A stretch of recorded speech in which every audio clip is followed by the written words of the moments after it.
And boom, according to that, I am live. Welcome. My name is Hiko Simon. This is Tokyo Tonight. Adjusting the old mic boom here for a moment. In fact, let me just get rid of that so I can do this more easily. Sorry if there's some noise. Thank you for joining me. It's 10:30 p.m. Japan Standard Time. Japan versus Argentina just finished. Let me turn up the volume a little bit. There we go. Not maxing it out, I hope. There we go. That should be good. Good to see you. We've got Shubhas there in the comments. Who else we got in here? I can see we've got 8 concurrent viewers. In fact, I think if I stretch this a little bit this way, whoops. Let's pause that. And over here, just making some quick adjustments. 2 likes I can see so far. And comments here. We've got Odie Jr. Wood, bada bing, bada boom. Yes, indeed. We've got Shubhas. Glad that you can make it. I'm in from Panama early in the morning having a nice coffee. I can see we're having Quentin Rankett and other people. Thank you for rocking in and keeping me company. Number of viewers fluctuating a little bit. I don't know what's going on with that. I hope everybody's doing well. Mr. Cordy Chep is right on time. Good to see you. Black Box. That's a 1980s house music reference. Nice to see people rocking in. Yeah, if you've been like me, just watching the rugby, spoiler alert, I suppose. I mean, I can't help but talk about it. Japan's, if you don't want to hear the rugby result, I don't know, skip ahead 10 minutes or pause the video, go watch the rugby and come back and watch later because I'll mention that first. I've just finished watching Japan lose its final pool match against Argentina. As a result, Japan will not... Oh, that is okay there. Yep. Sorry, just quickly became paranoid. Oh, some of these, the interface has changed here. Okay, I'm just muting my other mics to make sure I don't get weird sound. They've just lost their last match, so they are out of the World Cup. It was an entertaining game with Argentina. It's nice to see 2 teams that play a bit like New Zealand does. You know, New Zealand and Australian coaches for each team, so they play like New Zealand and Australia do. We like to run around and pass the ball a lot and play entertaining rugby.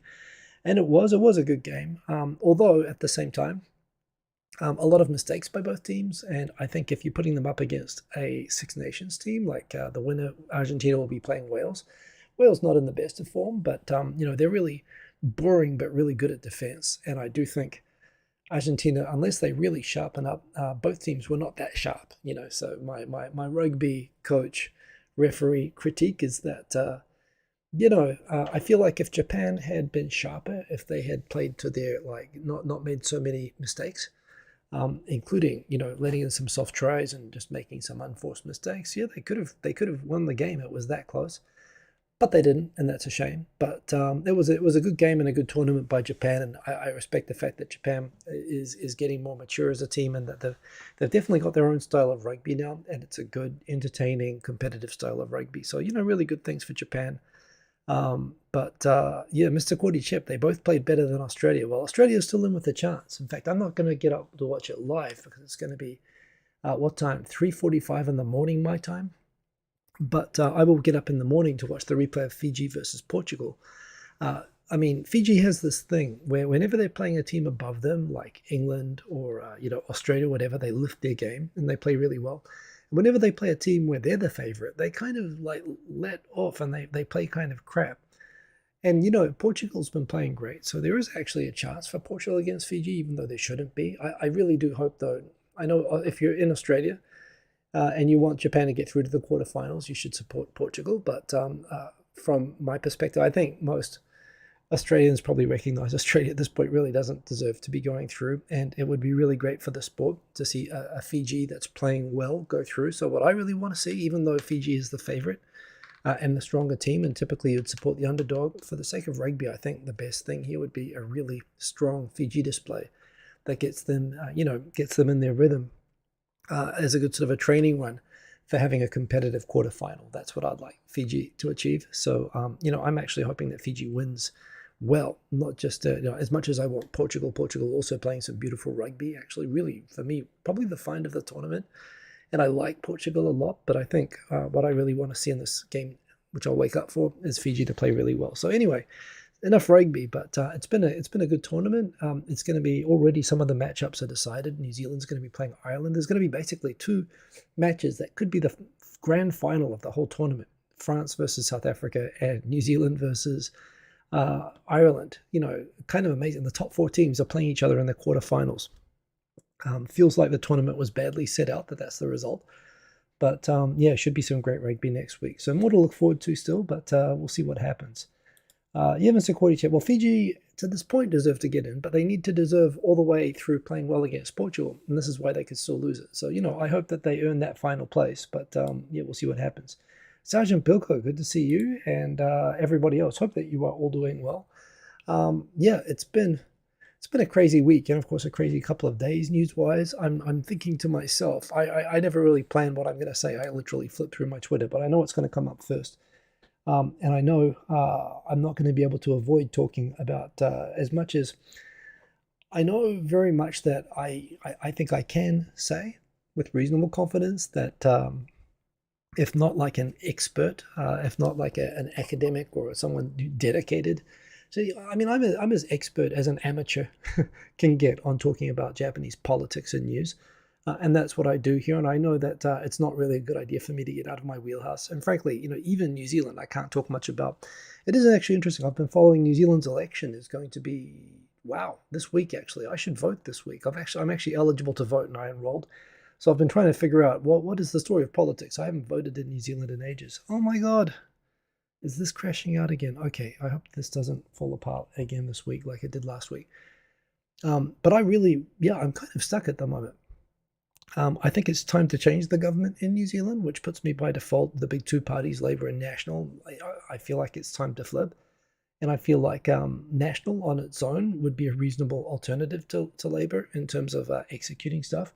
But the way the New Zealand electoral system works, it's a proportional system, so you always have to team up with smaller parties. And all the small parties are kind of horrific. You've got the Greens, who, I would like if they just stuck to the green stuff, but one, they won't ally with anyone but Labour, and they've kind of now gotten out into being like, anti-Israel, and I don't know, just a whole bunch of stuff that I think, for example, there were and just the fact that they will only basically align with socialist parties, which is kind of a wasted opportunity, if you ask me. I think it's good to have a climate change high priority party being in charge of the environment portfolio, but not messing up other stuff. And so then you've got you've got the ACT Party, and you've got New Zealand First, which used to have always been kind of fringe parties, but they seem especially fringe now, like real MAGA, Pauline Hanson, Australia kind of culture wars type parties, and they're all likely to team up with National if National gets in, and I don't want them or their voices in government. So this is the thing. It's not so much.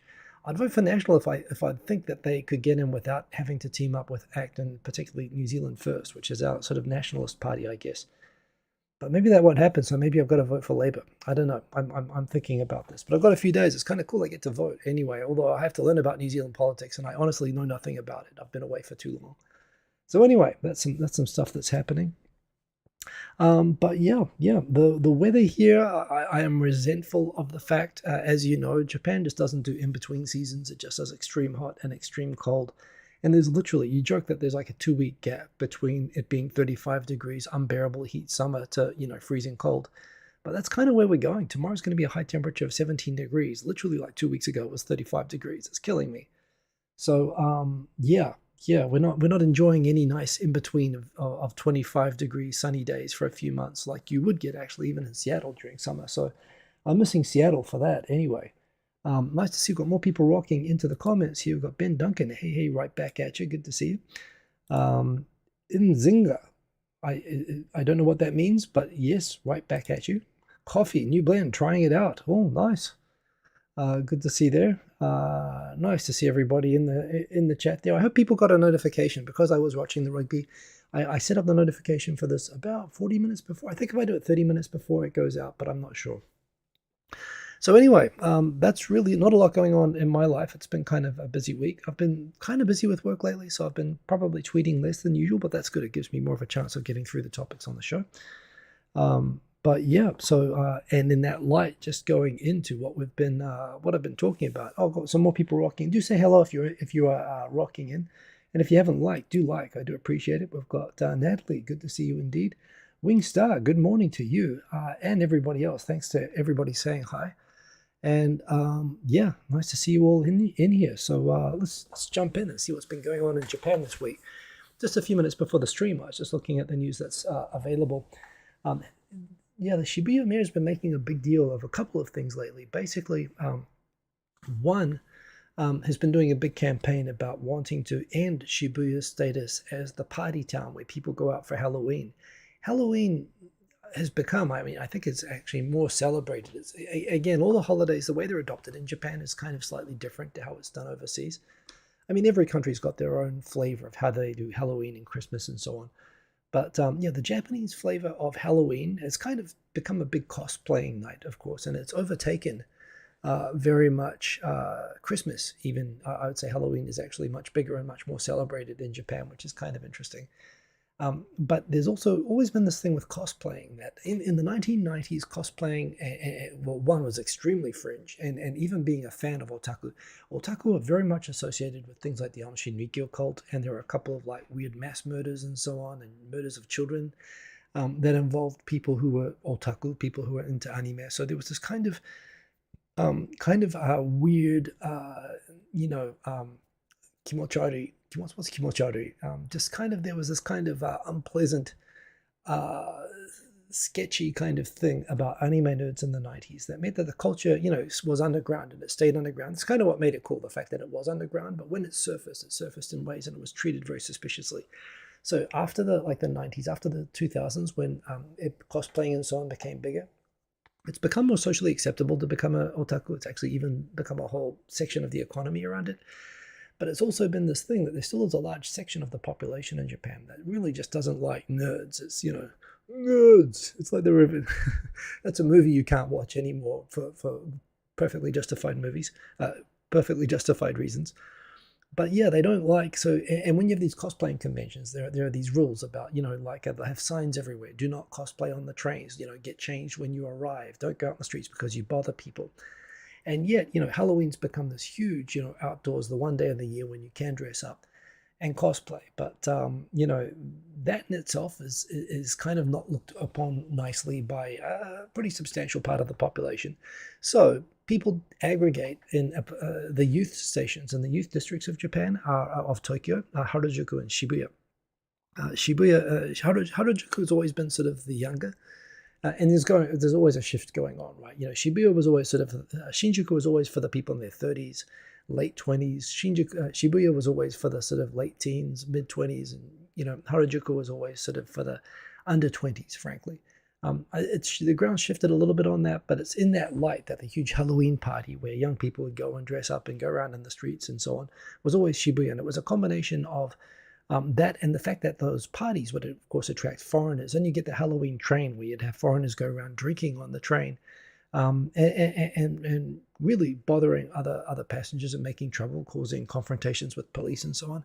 And it's all sort of built up that it has caused a sort of a negative image around Shibuya as being this place that kind of has not quite riots, but it's kind of a place that, and of course you've had these murders of people on Halloween, dressed up like the Joker, stuff like this.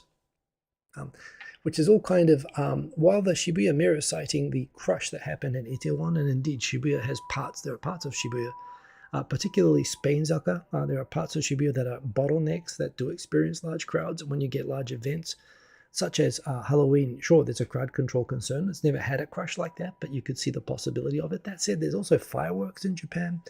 There's all sorts of events which involve huge crowds of people where crushes are a risk and where crushes have happened. In fact, they've happened at fireworks events. They've never happened at a Halloween event, but of course it could happen.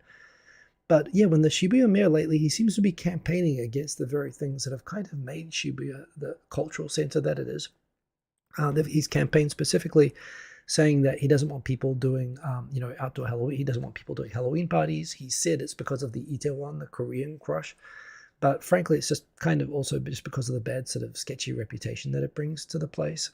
He's also gone public lately talking about how how foreigners in particular seem to pick Shibuya to do all their parties. And he's done it with the Foreign Correspondents Association press conference. He said foreigners don't come to Shibuya for your parties.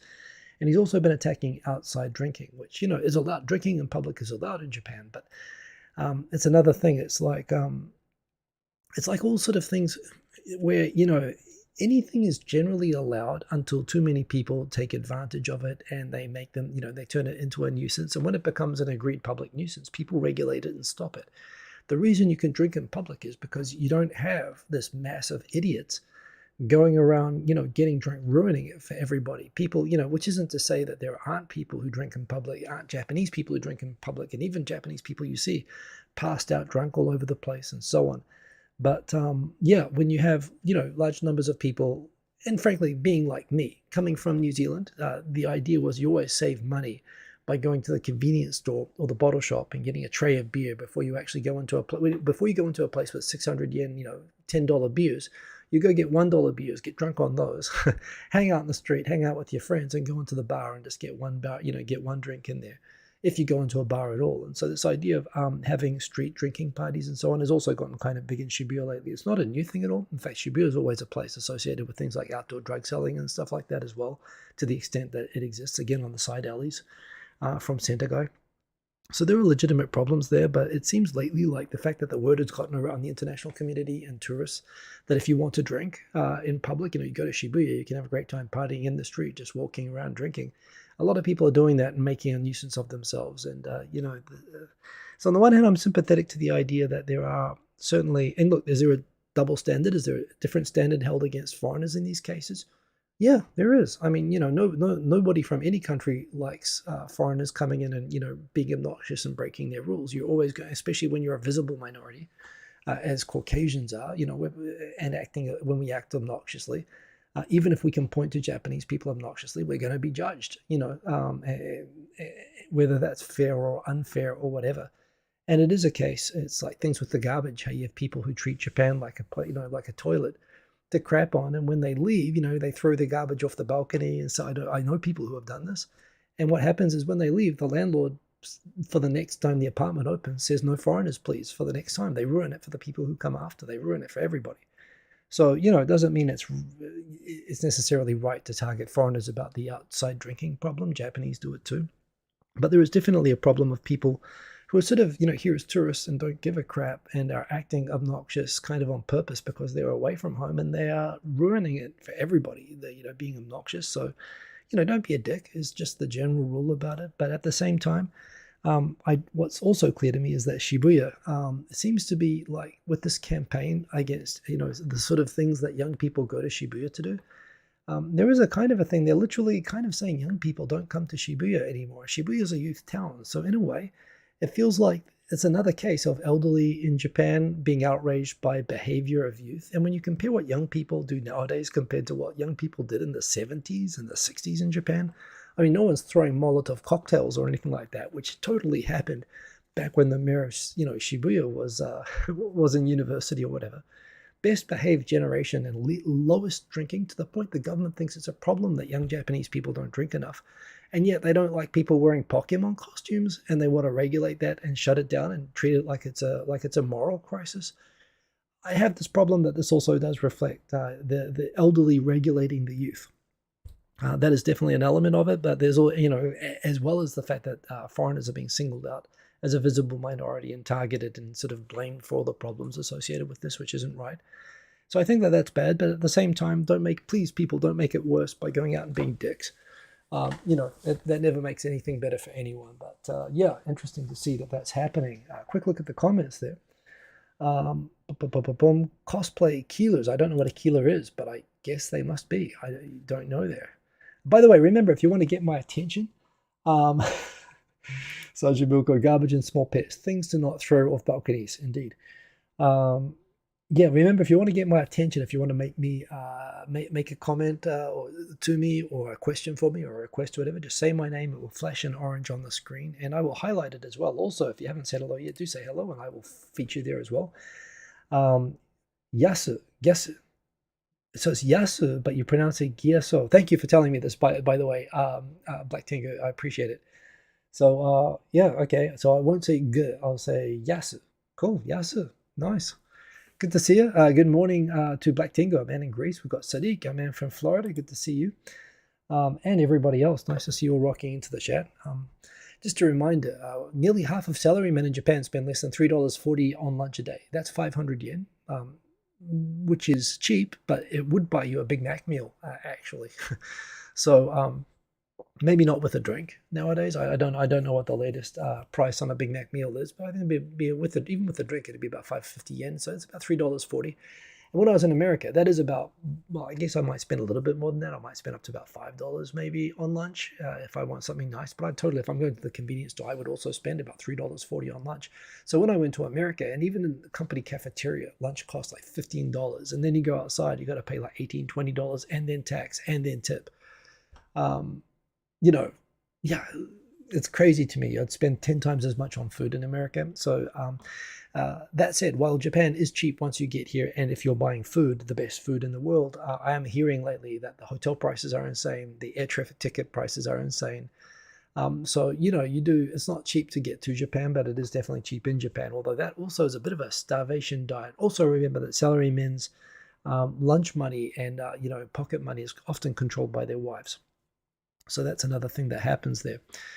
But in Melbourne, 500 yen would buy a coffee in Melbourne. You know what? So in Seattle, 500 yen, $3, that wouldn't get you a coffee. You need like $4.80. You're talking like $5. You're talking like 900 yen, 800 yen for a coffee in most parts of Seattle, unless you're going for something really awful.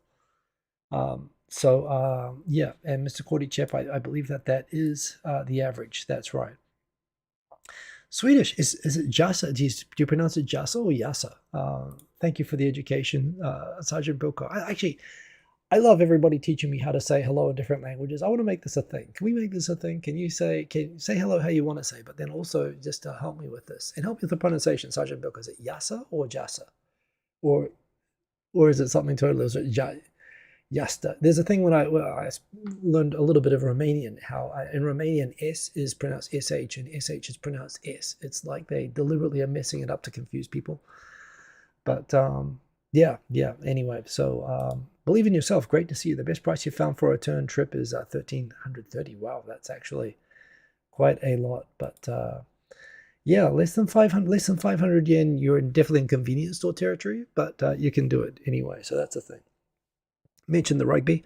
Yeah, a shame. Again, a lot of players, also 35-year-old players playing in the game today, including Michael Leach, who still is like one of the best players on the field.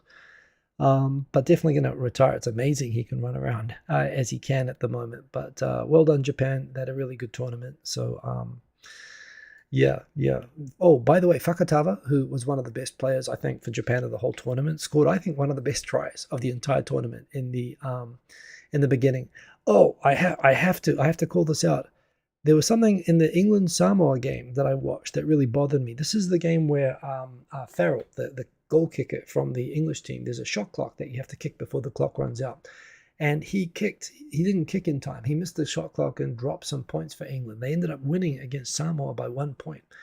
And I don't know. I think there were some strange calls in that game. I really think Samoa should have won it. However, earlier in the game, I noticed that the kicker also, the shot clock, there it is, hit zero before Farrell kicked it. And I actually took a photo of the screenshot showing where the shot clock reached zero and he hadn't kicked the ball yet. He was about to kick it. He was in the motion of kicking it. So I actually pinged Nigel Owens, who's got a show that I watch on YouTube, which is Whistle Watch, where for the International Rugby Board, where every week he features all the games from the World Cup, and he explains all the complicated referee calls and so on and how they worked. He's generally considered, I think, one of the best referees in rugby history. He's from Wales. He's a great referee because he is very, very well. Apart from being a good, accurate referee, he's also very clear in how he communicates, and he's got a great manner. He's got this Welsh accent and a good sense of humor. He's a pleasure to watch. When all the referees in rugby have a mic up to them, so you can hear them talking, and they're just hilarious. There are YouTube highlights clips. He's the only referee, I think, of any sport that I know, where there's like highlight clips on YouTube just of Nigel Owens refereeing, just because he gets into banter with the players. My favorite one of him, late in his career, he came out of the closet and the good thing about that is that a lot of players, I think, in the 2000s and late 90s started sort of coming out, and I don't think that there was ever a thing that necessarily was very anti-gay or whatever. Just people feeling like they couldn't do it. When people started to do it, I'm very proud of the fact that in the sport, again, as it should be, it was no big deal to anybody. Nobody made anything about it. But once he did come out, he sort of started to incorporate that into his banter. And there was one incident where he was refereeing, I think, an international game, where there was a throw-in where you're supposed to throw the ball straight in between the two teams so both teams can jump to compete to catch the ball. And as sometimes happens, the person who throws the ball threw the ball slightly, towards his team instead of down the middle, and got into trouble. And the hooker, the guy who threw it, came up and said, "What was wrong with my throw?" And the referee said, "Even I'm straighter than that throw." That's the kind of referee that. Anyway, he's a legend. And with this shot clock running out, and I thought, why did they miss that? In justice for Samoa, I took the screenshot. I fired it at Nigel Owens, and I said, "Hey, on your next international rugby refereeing show, can you explain the shot clock rule?" And he said, "Will do."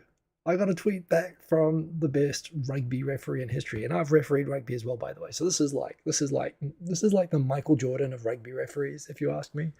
To get will do, imagine getting will do back when you ask Michael Jordan for something. That's what it's like for me. So I'm very happy about that.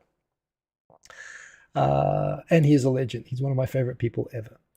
Jasa is the Swedish equivalent to "oh really." Okay, well, that's good to know. Jasa, got it. Okay, I'm learning. This is fun.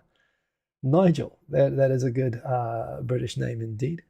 So Atomic Tom, I'm looking forward to hopefully hearing my internet handle get called out on Whistle Watch next week when he explains, hopefully, that I'm right and the 3 points shouldn't have been allowed and Samoa won the game. I doubt he's going to say that, but he is Welsh, so maybe he will say it. So that's a thing. Again, I really do love how Japanese governments are getting into like tech and the AI and stuff like that. And apparently a city council, I think it's Edogawa City Council, is setting up, they're testing out a metaverse interface for disabled people to make it easier for them to come visit their city council.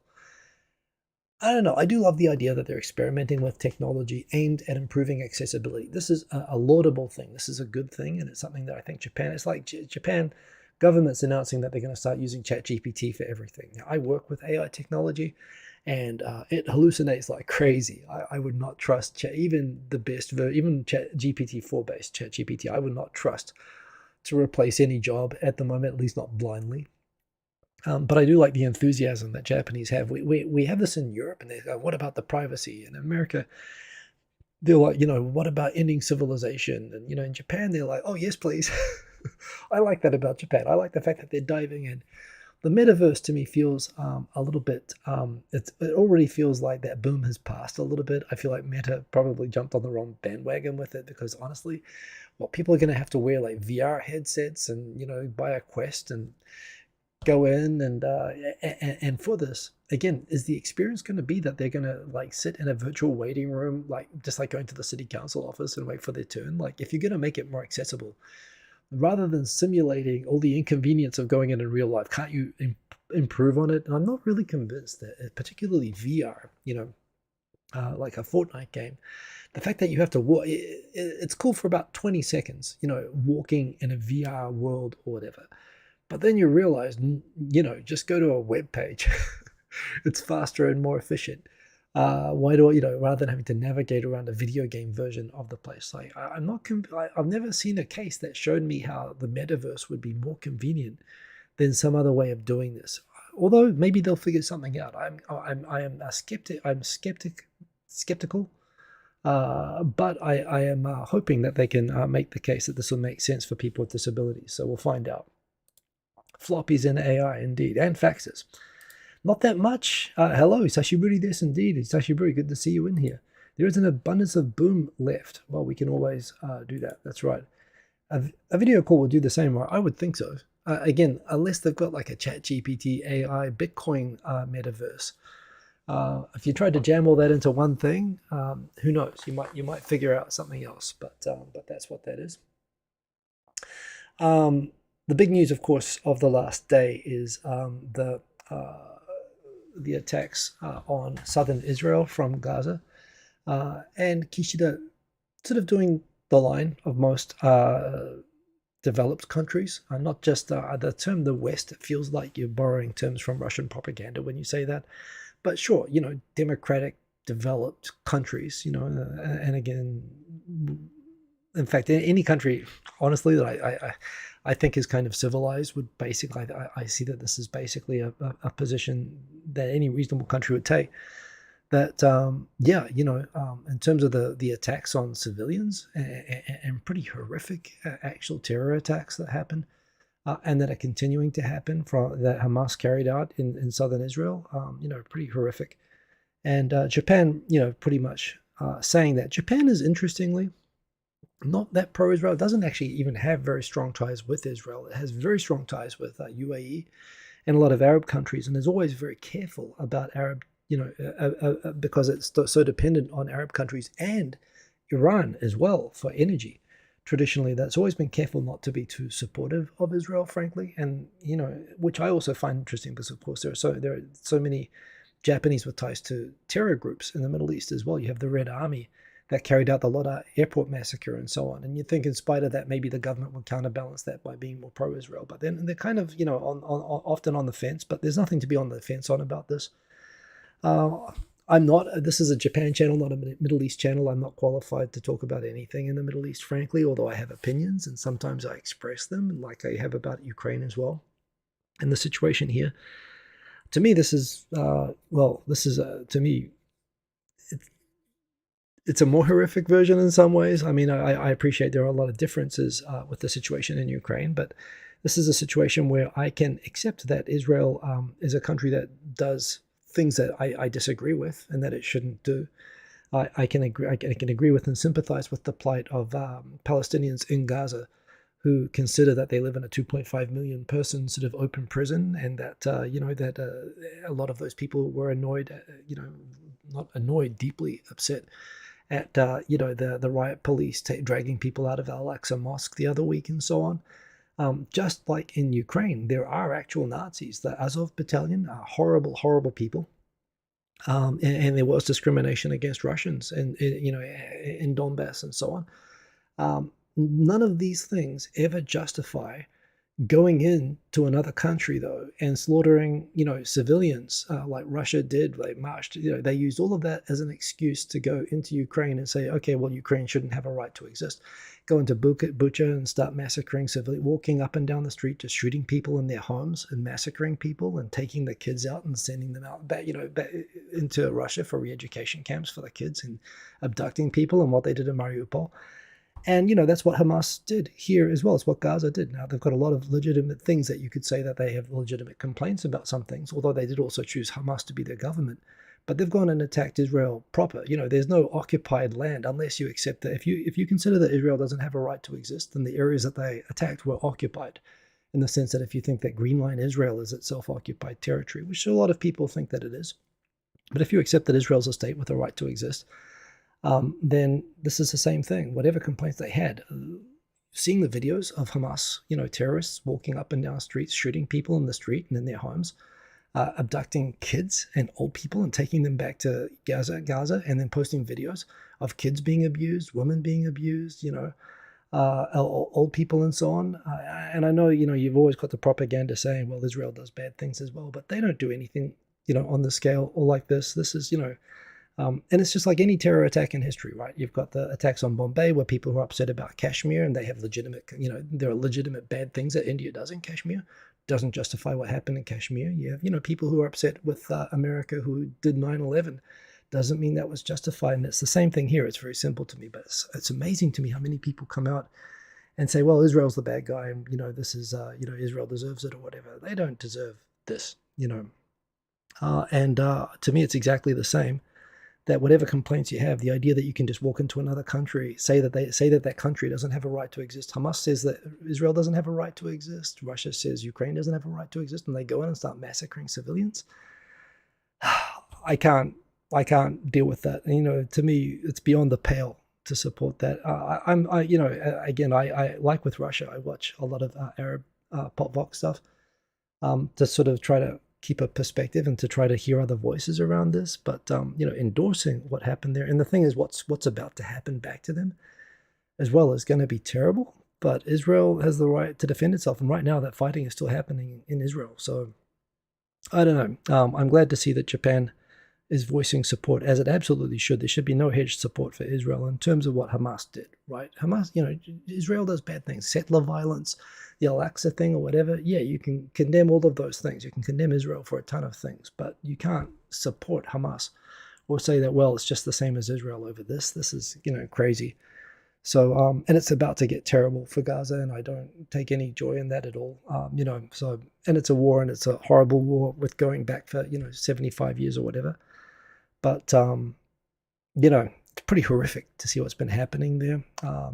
And, in full disclosure, I have ties, I have friends, I have people in Israel affected by this who I know. And, and I try to be sympathetic to the Palestinians as well. And I recognize, what they go through, but it doesn't justify this. So, I have biases on this. So I guess I'm not going to say anything else about it. This is not a show, except I've got to say I've just been horrified by watching this. And, so it is what it is anyway. I'm glad to see Japan taking what I see to be the right side, the right line on this, just like it does on the Ukraine conflict. And again, it's what I like about Japan is people, seem to take what I consider to be the right position.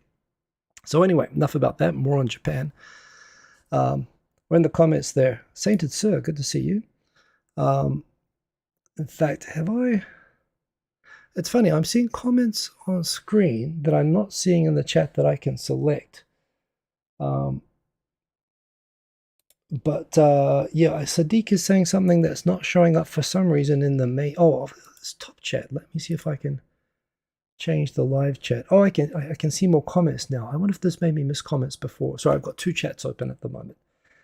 Sadiq, in Book of the Rocket and the Massacre, did the massacre, the death toll, blue ribbons that represents Russia. Not the Russians, but the Ukrainians did the massacre. I don't believe that, Sadiq. I know that there's people who think that it was faked or whatever. To me, that's the same as the people saying that the Holocaust was faked. No, there's Europe's done, the EU Commission has done an investigation of it that took months. They gathered all the evidence. And it's pretty one-sided and simple. That was a straight-up Russian massacre. To me, that's the same as, fine, you're entitled to believe what you believe, and neither of us, I guess, was there, but, I don't accept that. Sainted Sir, good to see you. IDF killed 3 children. Well, that still doesn't justify what's happened here. So anyway, Abby Martin has some good videos on YouTube about Palestine. Thanks for the recommendation, Natalie. Appreciate it. And you know what? I'm going to get right out of the Middle East now because it is not my wheelhouse. Other than to say, I'm just, just as I'm horrified by settler violence, against Palestinians and, the other things. But what's happened is just like insane. What's happened, the hostage taking and the massacres of people in the street and so on. It's not the same thing. It's not the same thing. What's been happening lately. So anyway. Interesting to see some people who've written books about Japan discovering that their books have been used to train. Ben Duncan, sorry, you got me. Thank you for saying that, Ben Duncan. I needed someone to say something like that. I will neither confirm nor deny, but will I, that my visit to Seattle was faked. Seeing people's books have been used to train, AI. That's being sold commercially. As a lawyer, I find this really, really interesting. There's a question about whether, to me, if you're using data, like copyrighted data without permission commercially and making money off it, you're supposed to pay a royalty for that. You're supposed to pay permission for that. That's a fairly clear point. So the fact that people are discovering this, it's not like Meta can't afford to pay it either. They invented the metaverse. So even Japan book authors noticing that. I mentioned before about the moral panic around street drinking, particularly foreigners being targeted around this patrols to tackle growing issue of street drinking around Shibuya's ward. So that's a thing that's happening. Middle East. Talk about some other stuff. Some doctor went onto TV, some proclaimed doctor, maybe like a Dr. Phil type doctor. I'm not sure.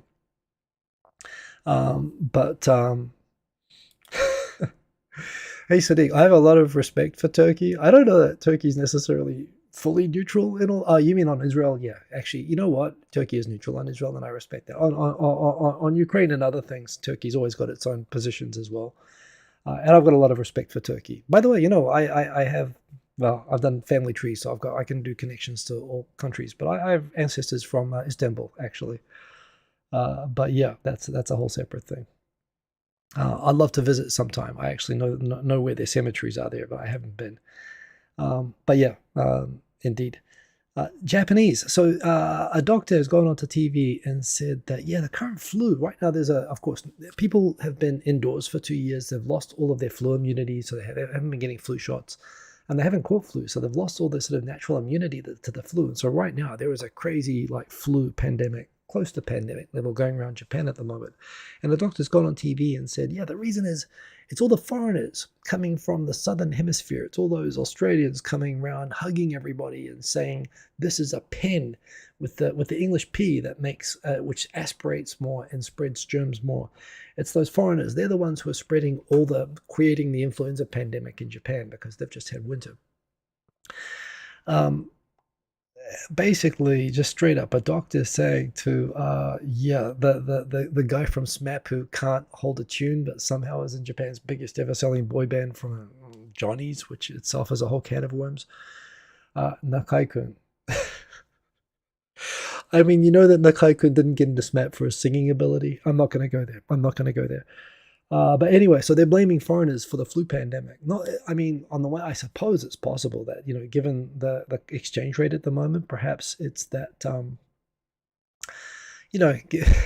it's not like Japanese can afford to go to Australia. So, it couldn't possibly be Australia. And if Japanese could afford to go to Australia and they earn money there, why would they come back to Japan? So from that perspective, yeah, if Japanese are too poor to leave the country, the idea that this is not Japanese, well, one, that it's coming from, how do you prove that it comes in from overseas in the first place? And two, if it does, how is it only foreigners and not Japanese bringing in the germs? I mean, traditionally, far more Japanese go back and forth, particularly from countries like Australia, than Australians come in. Remember, Australia has 20 million people. Japan has 120 million people.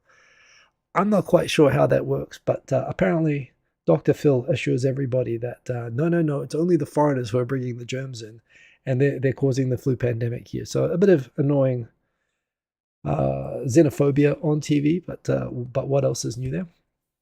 So indeed, Struth. Was it the Australians' fault? So that's a thing. Vincent Birch, mate, I understand how some people... mate, I understand how awesome pineapple lumps are, but are aniseed wheels the best treat ever, or is that just a Taranaki thing? God, you're talking about... Okay, I've been away for too long. I don't know what aniseed wheels are. I used to live in Waihuru, which isn't Taranaki, but it's pretty close. Maybe not close enough to know what an aniseed wheel is, but I don't know if it's anything post 1998. I don't know what's happening in New Zealand anymore, but thank you for letting me in on the Taranaki latest trends. Couldn't rank it exactly. Yeah, they were from Constantinople. That's what they called it. So things didn't work out well for them, but they lived there. Yuxilderim was the neighborhood that they lived in. I know I've even got the addresses, so one day I want to go check it out anyway. But Turkey, a big complicated country. But yes, indeed. And it's not even the spitting llamas bringing the flu. That's right. They seem to be blaming Australians, although I think they actually say on the graphic here, if you zoom in, it says Australia, etc. Brought in from foreign travelers from the southern hemisphere, inbound flu being caused by Australia. They literally say brought in by Australians. And as a New Zealander, I normally endorse that, but that nado means it could be New Zealanders as well. So what can we do? Yuxil. Yeah, that's the neighborhood where apparently I've got addresses there, places to go see one day. So yes, indeed. It was Constantinople when my lot lived there, yes. Ninja Monkey, good to see you, Ninja Monkey. And they don't wear masks. Yeah, it's got to be the foreigners, right? Rock solid logic, indeed. Just more stuff. I love Kono Taro. I'm calling him Kono Taro because he called me out directly. Atomic Tom, don't worry. My mum's Australian, so, we've all got that. So, Kono Taro, he posts random stuff, like from the digital agency. They seem to have this green grass room where they have meetings, and he posts photos sometimes. Someone there apparently very much enjoying it. He looks like a very happy person. And I wonder, from an agency that's pretty much been asleep at the wheel while people have been misentering data for the My Number system, causing chaos, I wonder, is this the guy responsible for supervising data entry of the My Number system? I mean, it adds up.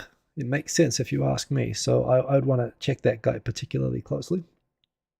I've never actually had nagashi somen. Nagashi somen is this thing where you run noodles down these long bamboo pipes, and it does look fun, but you have to question, is this is this a good idea? And to answer the question, news story below, 900 people got food poisoning at a single nagashi somen restaurant. There was a restaurant that did this, and 900 people, that's a lot of people, by the way, got food poisoning. That'd be a pretty good way of getting it. I've never had nagashi somen. It's one of those things I love. It's like a capsule hotel. It seems like a great idea, but the practice is probably not quite up to the expectation from that. But yeah, why only Australia? Well, Ben Duncan, you've clearly never been to Australia. I don't know. Like I say, it's just a weird thing. Yeah, I guess when everyone gets flu resistance, they're not going to give Australia credit. That'll be credit for Japanese Yamato Damashi. But when they all get the germs, it'll definitely be their fault. Yeah, there's I think I've talked in recent weeks about this guy, Suzuki Munio. He basically, so it turns out I didn't actually realize, I can't keep up with what party he's in ever since he got out of jail for receiving bribes related to overseas development aid construction projects on occupied Japanese islands that are occupied by Russia. So basically, a beneficiary of Russian corruption. He's always sort of positioned himself as the go-to man for when Japan wants to talk with Russia about anything. And right now, obviously, Russia is not in a good place with Japan or pretty much anywhere else in the world other than North Korea and Iran. He thought this would be a good time. He said apparently he's joined the Osaka We Love Osaka party, the Ishin party, which is funny because he's from the top northeast corner of Japan, closest to where the occupied islands are. He's like the champion of that community that wants to go back and live in their old homes on those islands. And he said to the Osaka First Party that he's joined, "Hey guys, can you let me go to Russia?" And they said, "No, foreign ministry says Japanese people no traveling to Russia, not safe there, and we're sanctioning them, so don't go." He asked a couple of times and got turned down. And then he said, you know what, I'm just going to go and I'll apply later.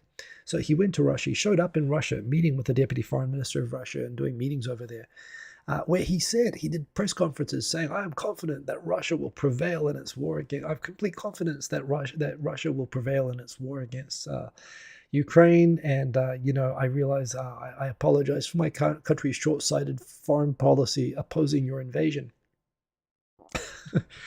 I mean, and saying other things, like he goes on TV and says that Bucha was fake and, was set up to make the Russians look bad and all these other sorts of things, basically volunteering to be a Russian propaganda puppet for a week. And then he came back to Japan and then Ishin said, "Hey, we told you not to go." And he was like, "Oh, yeah." And he is now facing being kicked out of the party, to which I'd point out he's not even from Osaka. So he's a bit of a liability. I thought he was like an incredible liability for this, given that he's doing something so out of step, like so universally. There's very few countries as universally aligned that, Russia's wrong about this as Japan. To me, I find it incomprehensible that anyone can think that Russia has any justification for what it's doing. But he's like the 0.1% in the other camp. But yet I thought this would be bad for the image of the Osaka First Party. But apparently he's like, because he's got such a locked-in constituency of people who vote for him in Hokkaido, he was like top of the party list ranking for that party. But it seems like in spite of that, they are preparing to kick him out. So, and good riddance, honestly. Yeah, no. Remember, he was jailed for political corruption. The fact that he's even back in parliament and going back to Russia, back to the place that he was involved in corruption over, is just outrageous. So yeah, Suzuki Munio, that's not doing himself any favors, if you ask me. Vincent, I do appreciate that. I can hear the New Zealand accent in your comments, which I really appreciate, which I don't have. So I'm going to try to, mate, I don't know, whenever I see mate, I think Australian accent as well, which I grew up half an Australian. I can do the Aussie accent as well. I kind of hear both. I've lived in Japan since 1999. same as me, bloody love the country. Whatever the negatives, far outweighed by the positives. What do I see as the best reasons, or one of the best reasons to live here? The big thing for me in the beginning was, honestly, I find like this, as we talk about Russia. What I considered to be common sense, I find my Japanese friends in New Zealand, I always found that, don't steal stuff. You don't have to worry about personal safety. You don't have to, just what I consider to be common sense that I wished everybody in society had, that people don't have in New Zealand, or frankly, most any country. Japanese just seem to have. It's just something I like about Japan, just in general. I think it's easy to be here. They talk about heiwa boke, that Japan's kind of so peaceful, and you can sort of let down your guard so much in Japan that it kind of ruins you for going anywhere else. And I definitely feel that. I feel like I have to remember to, got to lock the door and got to not walk around with my wallet poking out of my back pocket when I'm overseas and stuff like that. You have to sort of turn those things on again. I just find it very easy to be here, particularly when you know all the stupid little rules that can make it tricky here. But couldn't rank it. And yet I visited America and I loved America. And believe me, I did everything. I was given fentanyl. I walked up and down the most dangerous parts of Seattle, which I had to something. My Muay Thai gym was on 3rd Ave, which 2nd is the worst one, but 3rd is pretty bad as well. No, the gym was on 2nd and 3rd Ave is the dodgy. I had to cross 3rd to get to my gym on 2nd. So I was in the very worst places of a city with a massive, violent mental illness, fentanyl, homeless health crisis. But yeah, you know what? In a way, being so completely terrified, well, not terrified, I wasn't terrified, but I was very much on guard when I was in Seattle. That probably helped. Very different to Japan. It was very nice to come back to Japan where I didn't have to think about that sort of thing. So yeah, I just find Japan easy to be in. That's what I like about it. Vincent, thank you for asking. John Carlo Lanoya, man from Philippines. Good to see you there. I was given fentanyl. Yes, I without my consent. It was a medical procedure, but I said specifically, please do not sedate me. And I don't know, it was awesome. It was so good. I don't know. I've never, I've been under before for appendix surgery in New Zealand, and I had a migraine for 2 weeks. Fentanyl, I was up bouncing around in 2 weeks, and in 2 hours, and I'd never felt better. But don't do it. So yeah, other stories from this week. It's just wrong. There we go. Sadiq, was Constantinople until 1923 the new Turkish Republic? The Ottomans kept the name Constantinople formally. Did not know that, but that's right. It was. And just thinking, you know what? No, everybody from my family there passed away by about 19. One of them was sent to New Zealand, but the others were all gone by pretty much 1910. So it was still very much Constantinople, and that's what the family considered it. But in fact, you know what? It was later than that. It was closer to 1920, because that's right. I have my New Zealand folks went out to go visit them in Constantinople. That was in a bad way though, and that's when they brought the daughter back. So yes, it was right up until the name change, which by the way was not a good time to be there. The city was not in a good way, but yeah, that's when they were there. So there you go. But yeah, of course, Sadiq, you're American now, right? And congrats on that. But yeah, no, I would love to visit Turkey. Actually, it just strikes me as just an awesome, country. But anyway, the government looks like it's finally going to be taking apart the Unification Church, which it should have done 30 years ago, but it ignored all the people complaining about the terrible things that this cult was doing. And unfortunately, it took someone assassinating a former prime minister to get the government's attention. They're like, oh, yeah, now we'll take it apart, which to me is slightly rings of, okay, you're giving the terrorists what they want. But like my point earlier, I don't think anybody, terrorists, to the extent that you say that, they generally have some kind of, at some level, reasonable complaint. I mean, you wouldn't go and do an extreme act like that with something that at least couldn't be conceived of as reasonable in some framework, whether that's objectively reasonable or whether you agree with it or not. There's normally some reason for it. This person who assassinated the prime minister, had grievances, which it seems like most of the Japanese public and even the government itself agreed with when it was highlighted. But rewarding it kind of rewards so does this mean that when you need the government to pay attention to your thing that it's not paying attention to, you have to assassinate a politician? It doesn't. It sets a terrible precedent that you're kind of rewarding this behavior, but it is the right thing to do and it should have been done earlier.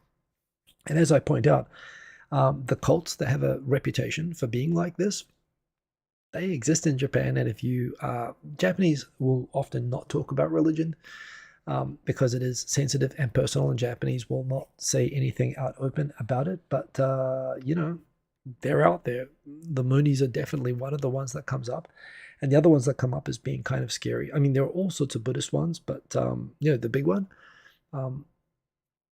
SG does lots of stuff that you hear about people saying that they the same sort of thing, the religious spiritual sales, the social ostracization and pressure, and the fact that they proselytize a lot, and Jehovah's Witnesses do the same sort of stuff. So I don't know, and when you consider the political power and economic power, particularly of the one that I said before, which the Unification Church was clearly trying to emulate in Japan. I wonder if it's possible to, bring the same sort of scrutiny, appropriate scrutiny, to other cults. But at least they've done it with this one, and I hope that, nobody gets the idea that that's the right way to bring up these problems again. This was hilarious. So, of course, on Twitter, which I like and I still call Twitter, they've taken away the embedded titles when you post a news article. They only now post the photo because apparently Elon prefers the aesthetics of just showing the photo and allowing you to caption it yourself without actually putting in the title or information about the link. So, you're always rolling the dice now if you click on a link, or if you click on a photo to an article. So, of course, immediately people started taking advantage of this, posting headlines that Elon would probably disagree with, where the article in this case is actually an article about him taking away headlines and context from links. And people are placing that with headlines like this. So that was kind of funny. But yeah, Eric Bailey, what? I thought New Zealand was part of Australia. I mean, it's right there for the taking. Are the Aussies too lazy or what? All that beautiful land, and it's only defended by a few Kiwis. My dad was in the New Zealand Army, so you'd have to go through him for a start. But yeah, no, it's kind of funny. The story of why New Zealand was invited to join the conference that formed Australia, and if you look up the Australian Constitution, New Zealand is included already in Australia's Constitution in the definition of the Commonwealth. We didn't accept the invitation, but also, it's kind of funny, whereas when New Zealanders look at The Voice and so on, and they look at the history of Australia considering itself terra nullius, and that there were no Aboriginals or no humans that owned any land in Australia, and it was all free for the taking, and now trying to grapple with that, New Zealand saying, oh, we did so much better in New Zealand because we have the Treaty of Waitangi and so much better race relations with our Indigenous peoples and so on, and we're so much more progressive than Australia. New Zealand was not invited. New Zealand, in the end of the day, couldn't join Australia because we were too racist. Our laws against Asians, specifically Chinese, but our anti-Asian laws were deemed to be too racist for Australia to let us in. And we were told that in order to join the Commonwealth, we would have to actually amend our anti-Asian laws, which we didn't want to do. So we stayed out of the Australian Confederation because we were too racist to join it, contrary to the image that New Zealand has of itself and of Australia. So that's why New Zealand never joined. My dad was in the New Zealand Army, and I grew up in a lot of Australian Army camps. Australian Army does train a lot of New Zealand Army, and we're practically, interoperable forces. So the fact that my mum's an Australian is because my dad, a New Zealand Army officer, was at Officer Cadet School in Australia. So there you go. So we're pretty much, but we are different as well. So there you go, Eric Bailey. One day, it'd be nice if we're the same. I'd honestly love to see a kind of an EU, which includes not just Australia, but also the Pacific Island countries as well. But we'll see. That's up to each country to decide. Changed name in 1923. But yeah, would have been around that time. So anyway, thank you for the history lesson. I do appreciate it, Sadiq.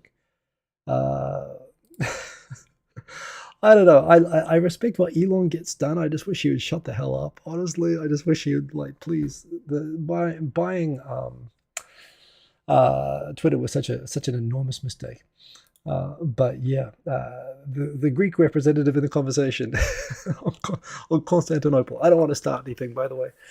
But yeah, the Istanbul, of course, Constantinople, a Greek city. It was a Greek city. Was Greek Istanbuli, which the Greeks would say traveling to Constantinople before the city was lost to the Ottomans. 1453 was it? Something like that. Yeah. As history, eh? Freedom of religion, one of the most important things a free society has. True. The point, though, is that when you it's not that they're banning their religion per se. But however, they are disclaiming when you are using your religious status for abusive commercial practices, for basically swindling and scamming, when you're operating like a scam to people, you at least lose your status as a religion for tax purposes, for tax-free purposes. They're not actually banning practice of the religion. They're just saying that they don't get, the free tax status, which they lose through basically not being a good citizen for that. But I would agree. If they were actually banning the practice of that religion, that would be terrible, Eric Bailey. But that's not exactly it. More New Zealand stuff. Yeah, the log of wood, the Ranfurly shield, snapped in two and covered in cocaine in Hawke's Bay. Wow, Hawke's Bay has really changed. Well, I never even heard, before I left New Zealand, I've never heard of cocaine in New Zealand before, but apparently now there's enough of it to just spread all over the Ranfurly shield and split it in two. So what can we do? But yeah.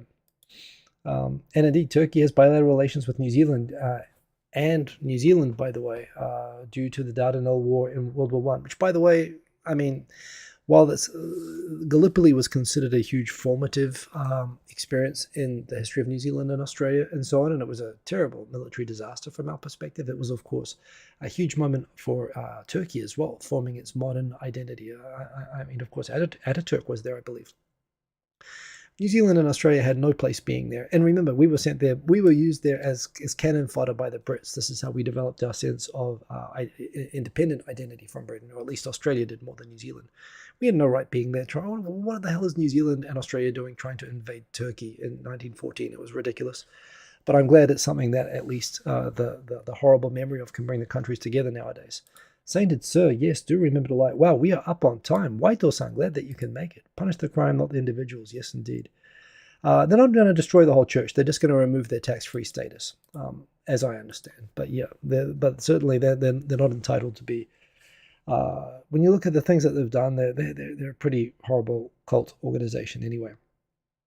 So, okay, I'm going to do rapid fire. I only got 3 days through in the end. So the weekend is, so Australians making money in Australia, making so much money in Australia, packing fruit in Australia, that they're clearly not coming back. They're just staying and getting influenza in Australia, and they're not coming back to Japan. The ones that are getting influenza are the Australians coming here to spend money.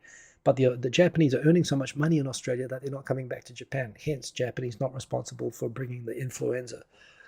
Being featured at the moment, how much more money even fruit packers, for example. I mean, fruit packing actually has always been a good cash job to get in New Zealand and Australia. But right now, the currency being so weak, yeah, young people are catching on and they're going abroad, and that's going to, accelerate all the problems we have here. A reverse big motor. Instead of like poisoning and cutting down all the trees in front of their car places, they found a car place in Fukuoka that's planting banana trees, and the city council doesn't know what to do. Just let it go. Seriously, I don't even know why that's even a problem. Couple of final things. Oh yes, apparently a drunk foreigner vandalized a statue in Yokosuka. Given Yokosuka is a huge U.S. Navy base, I think I can make an identical picture of the suspect. I've got it right here. If you see this man, report him to the Yokosuka police because he probably vandalized the statue. And I guess that's all that I'm going to say for now. Hey, Softy Papa, good to see you. Oh yeah, I'll make one other comment on stuff outside of my my wheelhouse. But yeah, I've been following. Oh yeah, hey Aaron, good to see you. Sort of awful what's happened in Artsakh this week, and the fact that in the same week in Baku there are like these international conferences. Everyone's fine with Baku basically carrying out genocide against Artsakh is outrageous. I mean, I am glad it seems to be, at least a lot of the people there seem to be able to get out. But yeah, it's a terrible thing. So it's been a really crappy week in terms of world events. I do hope things improve. I suspect that they won't in the short term, but I hope that they do.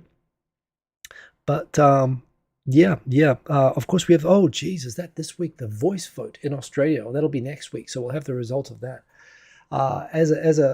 As someone who, if I wanted my Australian dual citizenship, I could claim it. I do. To me, I see this. I see the voice, which is a vote to basically vote for an advisory body made up of elected Aboriginal Indigenous Australian people to be a voice to advise the government whenever it's passing legislation that impacts Aboriginals, which is relevant because in the past, governments passed legislation which is classified Indigenous people as animals, has denied them the vote, has kidnapped their children, has wiped out their culture, has taken all of their land without compensation. And, you know, in order, as some sort of a remedy, they're not talking about compensation, they're not talking about, you know, as a token gesture where they'll just have the ability to raise their hand and say that you know, please don't do that. The idea of setting up a mechanism to advise the Australian government when it's about to do something genocidal and terrible to Indigenous nations again. And this is controversial. It's like a vote. Do you want to punch yourself in the face? And you know, for the first 5 seconds, everyone would say, "Of course not," and say the reasonable thing. But you let people debate it for a month, and it's gotten ridiculous in Australia, and to the point now where most people are going to vote that don't tell me what to do. I'm going to punch myself in the face.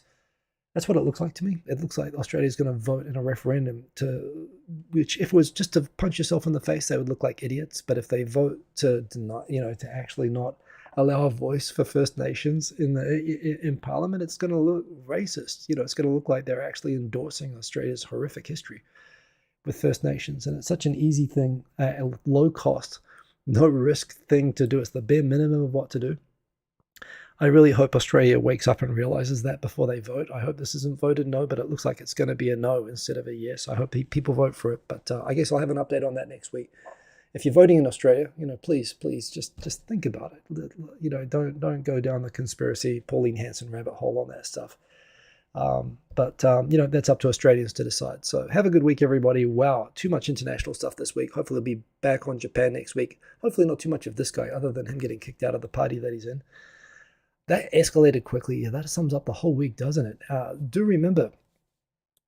Oh, Natalie, it's driving me nuts, honestly.